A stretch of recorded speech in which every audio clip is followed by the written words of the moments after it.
Extortion cases are piling up in the Lower Mainland, and you could call Surrey the front line. There have been more than 70 extortion cases reported here since January, dozens involving gunfire. So why haven't we seen more arrests, and how do police even begin to tackle organized crime that might span international borders? We put those questions directly to BC's top cops. You can appreciate these are complex investigations. Surrey Police Chief Norm Lipinski says the extortion trend has gotten worse since June. Many of these messages come offshore. We believe that there is an overarching organized crime element to this. Then you have sometimes copycats, and that is just local criminals that see this as an avenue to make money.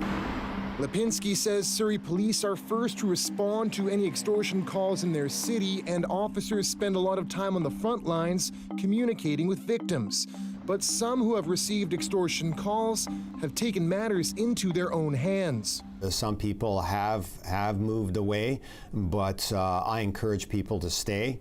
And I encourage people to report it, keep the evidence, and do not pay. We have information that in some cases there has been payment, but we haven't qualified that as of yet. Local police pass information on to the Joint Extortion Task Force led by the BC RCMP, which then determines whether it needs to get involved. Like any typical sort of organized crime activity, you start to see they're not really respecting municipal boundaries. They're not respecting provincial boundaries. So what we did was focus in here in British Columbia in the Lower Mainland, was to ensure that what we could do is leverage police resources. Chief Superintendent Duncan Pound wouldn't confirm just how many cases have made their way up to provincial investigators, but said there are certain criteria that might warrant the task force's help.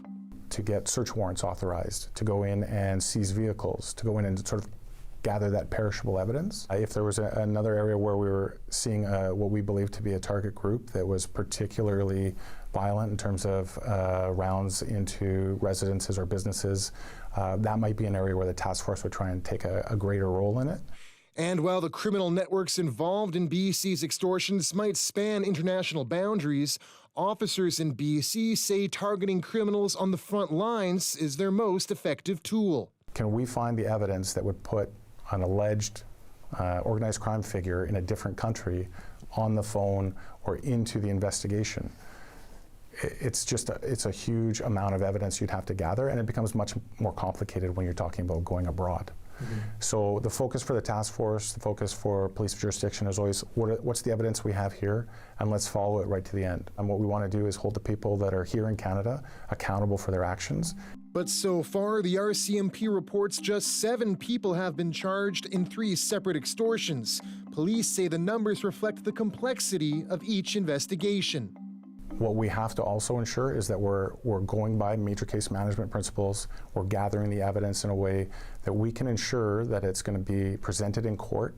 It will not be discarded or thrown out because of shortcuts. As with any crime, police say the investigations that move forward the fastest are when suspects are caught red-handed. That's why Surrey's mayor wants to see more officers on the ground here. I'm going to tell you this. The public in Surrey needs to see visible action in our city. We need to see a dedicated force in our city. We could always use more officers at the present time. We do have enough.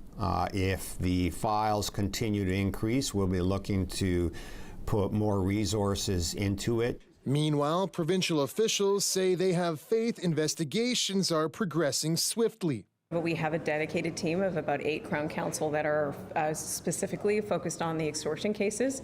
And I get regular reports from the prosecution service, and they are quick to act. Extortion experts say a specialized investigation team was a step in the right direction, and success shouldn't necessarily be measured by the total number of arrests, but rather in public trust in policing. So you need to convince people that it is in their best interest to report crime. You sort of start doing that by creating those specialized units, but at the same time, you need to have a dialogue with them. You need to understand why is it that they are not reporting these crimes. Public trust in policing is being tested each day as many residents and business owners are left wondering if and when this mounting threat will end. John Hernandez, CBC News, Surrey.